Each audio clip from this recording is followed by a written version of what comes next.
ये lesson number 11 है। आप लोग यहाँ पे देख सकते हैं। ये सब आप लोग विषय, कक्षा, वादन, दिनांक, विषय, वर्ग, अवधि, ये सब अपने अकॉर्डिंग फिलअप करेंगे। मैं आपको इस लेसन प्लान में गोदावरी नदी के बारे में बताने जा रही हूँ। यहाँ नेक्स्ट में है सामान्य उद्देश्य।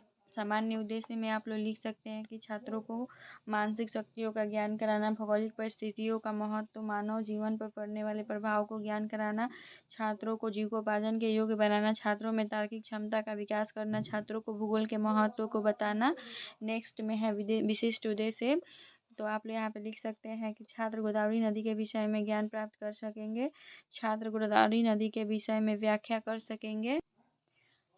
उसके बाद यहाँ पे नेक्स्ट में लिख सकते हैं कि छात्र गोदावरी नदी के विषय में तर्क कर सकेंगे। फिर यहाँ पे लिखेंगे छात्र गोदावरी नदी के विषय में विश्लेषण कर सकेंगे। नेक्स्ट में है शिक्षक सहायक सामग्री। यहाँ पे आप लोग लिख सकते हैं कि चार्ट पेपर पर गोदावरी नदी और उसकी सहायक नदियों को दर्शाना, लवेट, श्यामपट और पॉइंटर भी लिख सकते हैं। नेक्स्ट में है पूर्व ज्ञान। यहाँ पे आप लिख सकते हैं छात्र गोदावरी नदी के बारे में सामान्य जानकारी रखते हैं। इसके बाद प्रकरण निकालेंगे महानदी का, जो कि मोस्ट इम्पॉर्टेंट इस लेसन प्लान का बिंदु है, भाग है।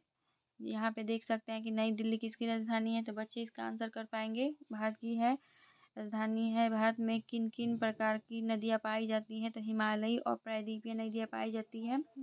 प्रायद्वीपीय नदियों के कुछ नाम बताएं, कृष्णा, गोदावरी, महानदी इत्यादि।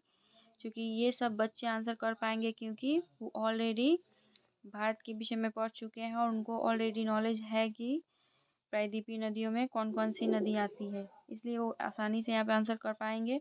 फिर यहाँ पे गोदावरी नदी के बारे में आप क्या जानते हैं, और यहाँ पे समस्यात्मक लिख देंगे। उसके बाद यहाँ पे लिखेंगे उद्देश्य कथन में छात्रों, आज हम लोग गोदावरी नदी के विषय में विस्तार पूर्वक अध्ययन करेंगे। फर्स्ट स्पष्टीकरण में आप लोग गोदावरी नदी का परिचय बताएंगे। यहाँ पे लिखेंगे गोदावरी नदी के उद्गम स्थल के विषय में व्याख्या। यहाँ पे लिखेंगे गोदावरी नदी के परिचय के विषय में व्याख्या करें। यहाँ उद्गम स्थल नहीं होगा, परिचय के विषय में व्याख्या कर सकेंगे।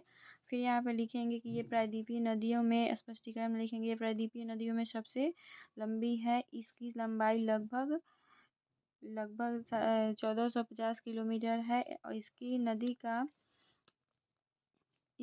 नदी का 50% अफवाह बेसिन महाराष्ट्र में विकसित हुई है।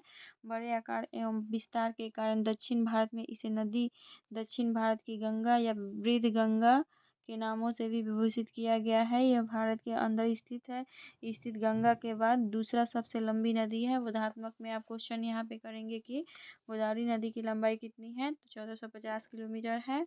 भारत में गोदावरी नदी और किस नाम से जाना जाता है, तो दक्षिण गंगा के नाम से भी जाना जाता है। फिर यहाँ पे विकासात्मक प्रश्न करेंगे, गोदावरी नदी कहाँ से निकलती है, तो यहाँ पे बच्चे मौन हो जाएंगे क्योंकि स्पष्टीकरण में आपने व्याख्या नहीं किया है। और यहाँ पे प्रश्नोत्तरी विधि लिखेंगे और यहाँ पे विकासात्मक प्रश्न लिखेंगे। फिर ऊपर में यहाँ पे छात्र ध्यानपूर्वक सुनेंगे लिखेंगे, यहाँ पे व्याख्या विधि लिख सकते हैं। उसके बाद यहाँ पे लिखेंगे छात्र गोदावरी नदी के परिचय के विषय में व्याख्या करें। सेकेंड स्पष्टीकरण में आप गोदावरी नदी का उद्गम स्थल यहाँ पे दिखाएंगे और यहाँ पे उद्गम स्थल लिखेंगे। छात्र गोदावरी नदी के उद्गम स्थल के विषय में व्याख्या कर सकेंगे। स्पष्टीकरण में लिखेंगे कि यह महाराष्ट्र के नासिक जिले में त्र्यंबकम पठार से निकलती है एवं बंगाल के खाड़ी के सहारे एक बड़े डेल्टा का निर्माण करती है। यह महाराष्ट्र, मध्य प्रदेश, उड़ीसा, आंध्र प्रदेश तथा कर्नाटक में फैली हुई है। यह केवल दो देशों से प्रवाहित होती है एवं दक्षिण भारत की सबसे लंबी एक बड़ी नदी है। यहाँ पे बोधात्मक प्रश्न करेंगे कि गोदावरी नदी कहाँ से निकलती है, तो त्र्यंबकम पठार से निकलती है, जो कि महाराष्ट्र के नासिक जिले में है। और यहाँ पे सेकंड क्वेश्चन करेंगे गोदावरी नदी किस खाड़ी में गिरती है, तो बंगाल की खाड़ी में गिरती है। गोदावरी विकासात्मक प्रश्न करेंगे गोदावरी की सहायक नदियाँ कौन कौन है, तो यहाँ पे बच्चे मौन हो जाएंगे। और यहाँ पे फिर आप लिखेंगे प्रश्नोत्तरी विधि, यहाँ पे विकासात्मक प्रश्न लिखेंगे और यहाँ पे लिखेंगे कि छात्र गोदावरी नदी के उद्गम स्थल के विषय में व्याख्या करें। तीसरे स्पष्टीकरण में आप लिख सकते हैं कि गोदावरी नदी की सहायक नदियाँ, यहाँ पे लिखेंगे छात्र गोदावरी नदी की सहायक नदियों के विषय में विश्लेषण करें। स्पष्टीकरण में गोदावरी की सहायक नदियों को लिखेंगे, जैसे कि यहाँ पे है क्रमशः वर्धा, प्राणहिता, पेनगंगा, इंद्रावती, सबरी, पूर्णा, सिलेरू, ये सब बाई सहायक नदियाँ हैं। मोरे, मंजीरा या मंजरा, प्रवर, ये सब दाई सहायक नदियाँ हैं। पूर्णा एक छोटी सहायक नदी है। इंद्रावती गोदावरी की एक महत्वपूर्ण बाई सहायक नदी है। इसकी लंबाई 1515 मीटर है। प्राणहिता नदी वर्धा व वैनगंगा नदी के संगम से आरंभ होती है। सिलेरू गोदावरी नदी की अंतिम बाई सहायक नदी है। फिर आप लोग बोधात्मक में क्वेश्चन करेंगे कि गोदावरी की सहायक नदियाँ कौन कौन है, तो वर्धा, वेनगंगा इत्यादि। इंद्रावती की लंबाई कितनी होती है, तो 1515 मीटर। यहाँ पे सिर्फ प्रश्नोत्तरी विधि लिखेंगे और यहाँ पे लिखेंगे छात्र। उसके बाद यहाँ पे लिखेंगे कि छात्र गोदावरी की सहायक नदियों के विषय में विश्लेषण करें।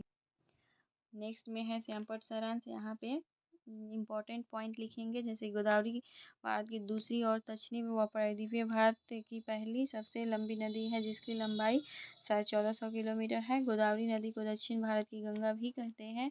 गृह कार्य में आप लोग यहाँ पे लिखेंगे गोदावरी नदी कहाँ से निकलती है, गोदावरी नदी किस खाड़ी में गिरती है, गोदावरी नदी सहायक नदियाँ कौन कौन है, इंद्रावती नदी की लंबाई कितनी है, गोदावरी नदी की लंबाई कितनी है।